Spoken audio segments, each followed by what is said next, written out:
All right, here we go. We only have 4 lessons left. That's it, only 4. We can do this.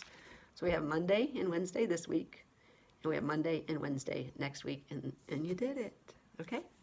So we are on chapter 11, and I gave you 4 out of 6 gender theories, like how kids figured out if they're a little boy or a little girl. I gave you 4 of them, and you did some questions about them. And now I'm going to do the last 2. Okay, so here's the last 2. Social learning. So social learning, look at your slide. It says they passively, parents aren't the only influence. Children passively absorb this information. So if I asked you to describe a little girl's bedroom, my bet is it'd be like pink and butterflies and flowers. And the little girl, like she grows up in this room.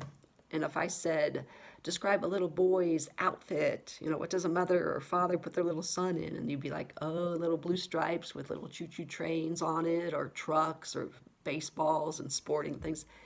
And so that's what they mean by children passively taking it all in.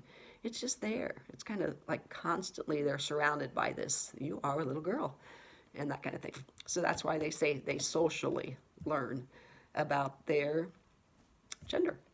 Okay, then the last one is number 6, the cultural view. And those are like the lessons in school. And this one's pretty easy if you think about it. It's like, okay, everybody, welcome to kindergarten, or even in preschool. Well, a lot of preschools are kind of just like little girls are just as smart and can climb as fast and run as strong as little boys all the way up through age 8, or age 5, 6, somewhere in that range. The same is true, a lot of preschools, the bathrooms are gender neutral. But once you get to a public elementary school, you got to line up. And all the little boys line up over here, all the little girls line up over there. And the kids obviously figured out. And from a young age, mommies take the little girls into the mommy's bathroom.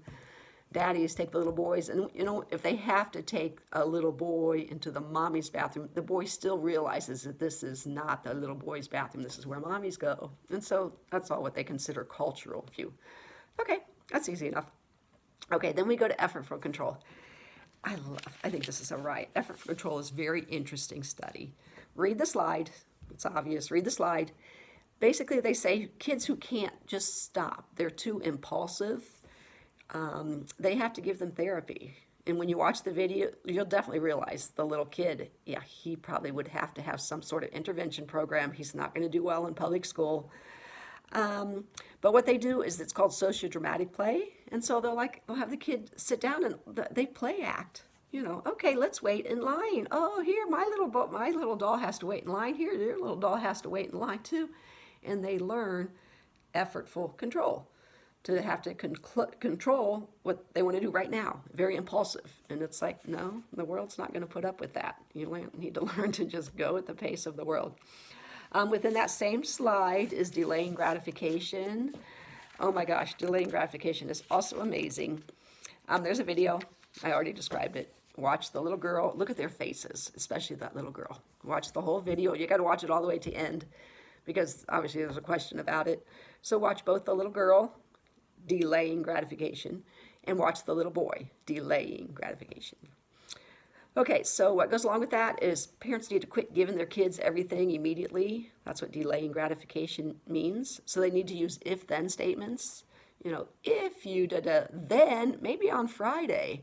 It's not like immediately. We don't immediately reward these kids. So they find that delaying gratification, kids who can do this, they do better in school.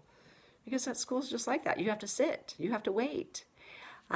There is a reading that you have to do today. Here at the end, there are these articles that are amazing to learn about. But it says, why are our children so bored at school, cannot wait, get easily frustrated, and have no real friends?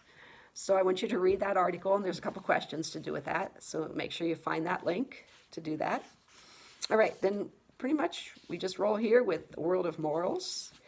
And the first one with the rules of morals is Freud. There's 3 of them: the psychodynamic, cognitive development, and social domain. Look at your slide. They're right there. Look at the slides in chapter 11. Freud, his ideas, we're used to him being a little different. His idea are the id, the ego, and the superego. And for these, what I can tell you is if you were in a psychology class, you'd probably take at least 3 class periods to learn these. One class period would be all on the id, one would be all on the ego, one would all be on the superego. Yay, welcome to child development. I'm going to teach it to you in like a minute. I say it this way. The id is like this little thing on your shoulder saying, do it, do it. It'll be fun. It'll be fun. So you can always associate ID, the id, with the do it, IT, do it, do it. And then there's this other little thing called your ego. And your ego's over here going, oh, I don't know, man. We might get in trouble. We might get in trouble. I don't know if we should do this. And then up here is your superego that kind of like stands in judgment, your subconscious that has to deal with what happens if the id wins out and you do whatever that bad thing was, or yay, if the ego says, no, don't do that. We'll get ourselves in trouble. Little child, this is a troubling thing, don't do it. And then our superego. Okay, so kind of the id, the ego, and the superego. Explained very easily for child development. All right, then comes the cognitive development view. Cognitive, as soon as you hear that word, always go, oh, that's Piaget. Cognitive development. He says children are living in a heteronomous world as a little child, little preschooler. And what this pretty much means is that somebody else makes all the rules. Hetero means different, not me, different, somebody else. And the anonymous is your autonomous is myself. Heteronymous, anonymous is the doings, somebody else. And so little kids, preschoolers, they know.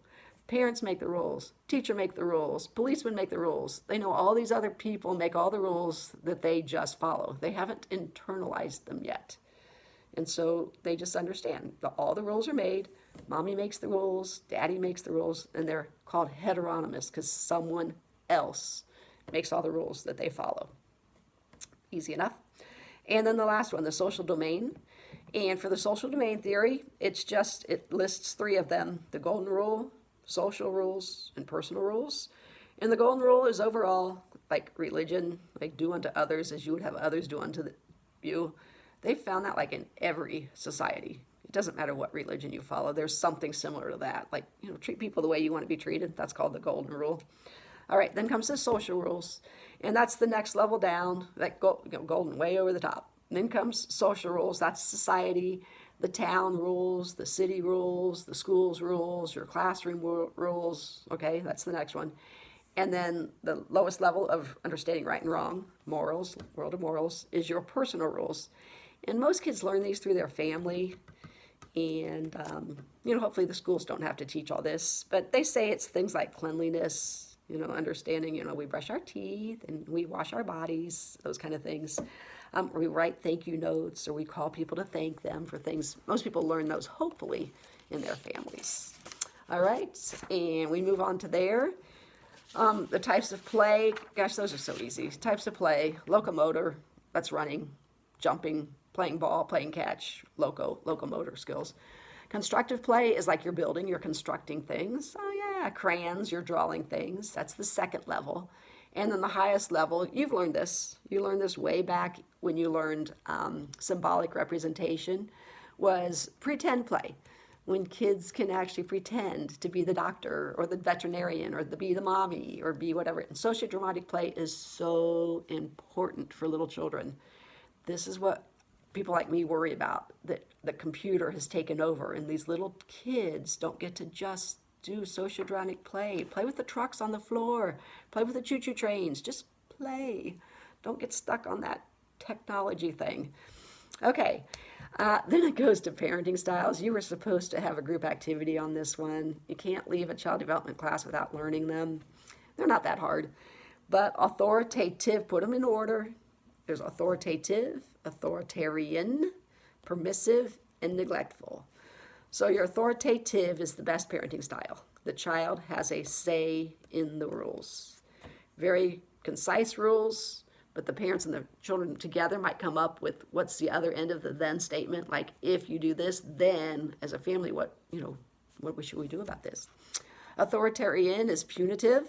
The parents It's my way or the highway. Those children tend to lack social competence because their parents have made every single rule, and a lot of times they kind of cower even. Your best one is authoritative parenting, because these children grow up to be self-reliant, that they understand how to make rules and follow rules. Authoritarian, permissive is a really bad parenting style. It's pretty much, you're my best friend, you can do whatever you want, let's just be buddies. Hey, let's just be buddies. Real bad situation through like the 90s, early 2000s. They kind of look back and think a lot of children were raised with permissive parents. Mean Girls, everybody watches that movie. It's like, yeah, that mother was permissive. Neglectful, non-existent. Those are parents that they're not doing anything. They're, child abuse. Neglect is the number one issue with child abuse. Okay, then it goes on to aggression. And you do need to know this because I'm going to ask you a question. Make sure you know the difference between instrumental aggression and hostile aggression. So little kids, they think shows you biology, the slide before this, like the pecking order, like biology. Generally speaking, if a child shows instrumental aggression, what they do is like they want their toy back. Like somebody took their toy and they push another kid, and so they're being hostile. It's like a violent act, but it's instrumental. It's to get back their toy that child stole from them, versus the hostile kid who just hits other kids in total intention of hurting another child. These need to be stopped very early. And the biggest problem, especially with hitting, and I'm using my little fists here, like you might have like a 3-year-old who kind of punches on Uncle Joe and everybody laughs. Don't do that, because that child is getting rewarded for doing a violent act. And so immediately you grab those child by the wrists and you say, stop, we do not hit. And you have to stop. You got to start this when the child's like 1, 2, 3, 4, because those are the kids that if they aren't stopped, they grow up and in middle school, they're in fights, in high school, they don't have a very good coping skills, in other words. So we got that. And then, as you can see, that's pretty much the end. Don't worry about the Bandura information. It's just a guy we would study if we were in the whole classroom. That's the end of chapter 11. We only have, well, we have today, then we have Wednesday, next Monday, and next Wednesday. I'm going to tell you, you're going to like chapter 12 because it's just like chapter 9. I said that before. You will not have to do any slides. It's just questions you guess the first time. I had a student who said, woohoo, I love that lesson. Guess the first time, and then I'll give you the actual answers, and you get 10 points for guessing, and you get 10 points for listening to the right answers and writing them down so that we learn. And I just want to tell you all of this. Why did I do this? Why did I set it all up this way? Because I want you to learn this material. If I'd have just talked to you every day and shown you videos, and if I hadn't asked you questions, I don't think you'd have paid nearly as much attention to all this information that I'm trying to help you learn for a whole semester of class that wasn't supposed to be an online class. So please keep that in mind as you go through these questions, because that's why we ask them. And this is the good news. It leads into the fact that Miami has kind of really lightened the exam policy. I do not have to give you a all-out final exam with all those questions. I normally have a 100-question exam, but due to the coronavirus, it's going to be a whole lot easier. And essentially, as one of my students asked, are all these questions that you've been asking us the questions that are going to be on the exam? Yeah. They're all the questions that would have been on the exam, but instead it's going to be a very interesting final exam. I'm going to post it on the Monday of exam week, which is we still have all this week, next week, and then the following week is exam week. I will be posting it on a Monday. It's not due until Thursday, and there are 3 open-ended questions. So all you have to do is go through those 3 open-ended questions. Okay? That's all we got. Thanks. Bye.